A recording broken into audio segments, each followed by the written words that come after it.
What's going on, y'all? Goofy Rexy here, and hope everybody is doing well. And wanted to talk about this topic here today: how no character in Marvel Strike Force seems to be skippable anymore. Man, you gotta catch them all. You have to catch them all in Marvel Strike Force here. And just curious, wanted to have a conversation about what I think this means for the game overall, and kind of talk about, I guess, ways to try to navigate this sort of conundrum that is the game right now, where every single one of these characters seem to be important at either right now or at some point in time in the future of the game here. So we're going to talk about that, guys, and more in this video, and we're starting right now.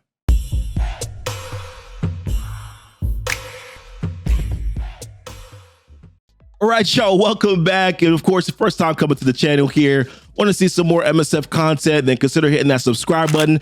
Also hit the notification bell so that you know when my videos do go live. And also down below, guys, there's some links as well.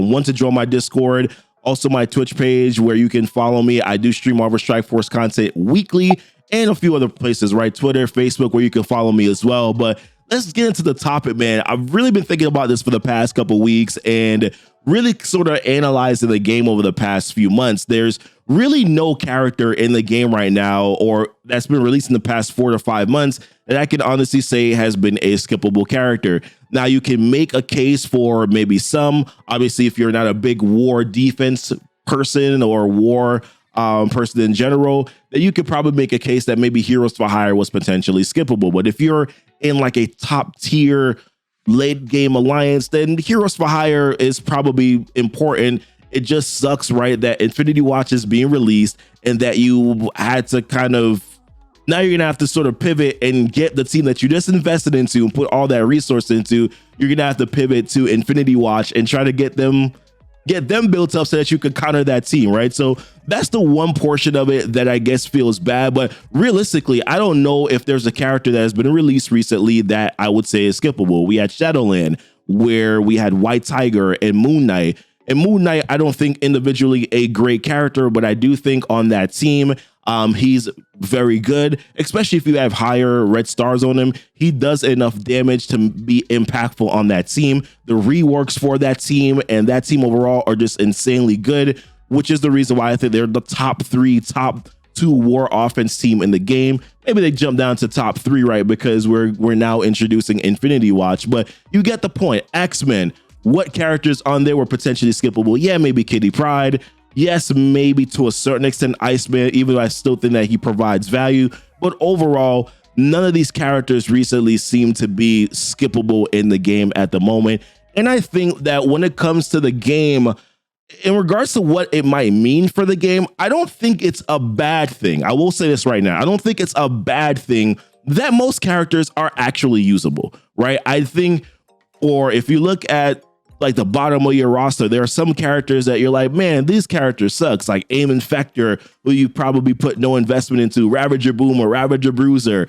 Those characters are absolutely abysmal, and it's kind of a travesty to a certain extent that some of those characters aren't even really usable for anything that is good, which of course at some point in time those characters might be getting a rework of some sort, so maybe they'll provide some more value at some point in time in this game.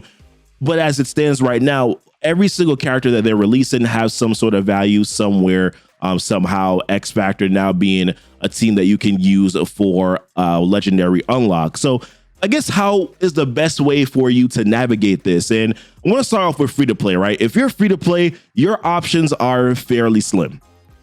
Just being honest, TBH, your options are relatively slim. Pretty much basically what you have to do is when it comes to these events, you have to sort of in preparation for that save currency, right? So you save cores if it's so that you can do well in these event campaigns whenever these characters are released. So using only a certain amount of cores per day to do your campaign energy refreshes, and then not using them in other areas to make sure that you have that core currency built up to navigate these sort of different events.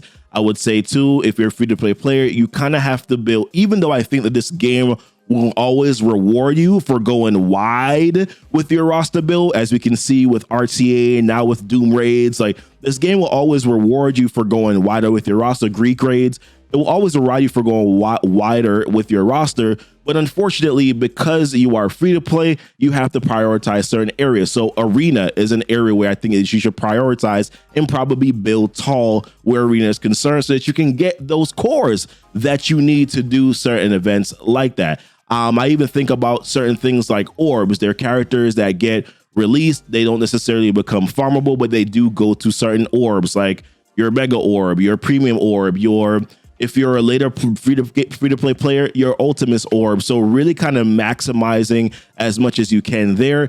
If there's gold, like limiting how much gold you're spending per day so that you can be ready for whenever they release another gold milestone character. We know it's coming. We know at some point in time that there's going to be a gold milestone that is going to be coming soon. So being able to limit the amount of gold that you're spending per day, so that whenever events like that roll around, you will have the gold necessary to climb up in those gold milestones. And like I said, saving those orbs so that you can, at least whenever those new characters do get released into those orbs that probably aren't farmable, that you have an opportunity to do so. When it comes to blitzing, maximizing blitz rotations, it's going to require a lot of time. But really, like I said, as a free to play player, these games typically aren't really that friendly to free to play players. So that's really kind of where your options are. Now, if you're a player that's willing to spend money, your options here are probably to buy either the first offer for a character or to probably buy the secondary offer for a character that will at least give you some shards and lead to a direction where you can get the character maybe the 4 stars. If you're a late game player, you're probably looking to get that character the 5 stars. So you've essentially got to kind of do what you need to do, right? Buy a first offer, blitz really hard, go really hard on the event like we have for Moondragon right now. That's really kind of the options that you have available for you in this game. If you're an earlier player, I do want to mention this too as well. You probably don't want to put too much emphasis on war characters. I think war characters, you probably shouldn't worry about that until maybe you get past Ultron. That I think is when you can sort of consider war offense characters. Like, I know Shadowland is great, but if you're an earlier player, you probably shouldn't really focus on Shadowland characters. Yes, White Tiger can be good for Hero 7 once you finally get there. Yes, Moon Knight can be good for Hero 7 once you finally get there. But their buffs, their boosts really happen in war offense. When they're when they're a war offense team. So maybe you can prioritize skipping those characters for now, and not prioritizing investment or prioritizing your time where that is concerned, because by the time that war becomes important to you, there's a possibility, based on the trend of this game, that most likely there will be a better war offense team that will be available to you at that particular point. But even apart from that, maybe with some of these newer teams and these newer characters that get released, there is a priority of who are the top 3 characters on that team. I think the caveat, the maybe one off to that, is probably maybe Infinity Watch. I think there's every character on that team, Philavel, Moondragon, these new, obviously Adam Warlock, all of these characters are insanely good. Or at least provide value at different portions, different junctions of the game. So really none of those characters seem to be skippable per se, but there are some other teams where you have a big 3 or the most important characters on that team. So you invest in priority investments on those teams, like Axeman. We know Bishop is good. We know Jubilee's great. We know Beast is a part of that top 3, very good character, and gives the team a lot of sustain. So yeah, you prioritize your investment on those 3 characters, and maybe Iceman and Kitty Pryde, you can leave them in a place where maybe they're at gear tier 12, and then you bring the other characters up higher, or wherever you are in the game, you prioritize your investment on those 3 characters because they are going to be the ones that are the most important on that team.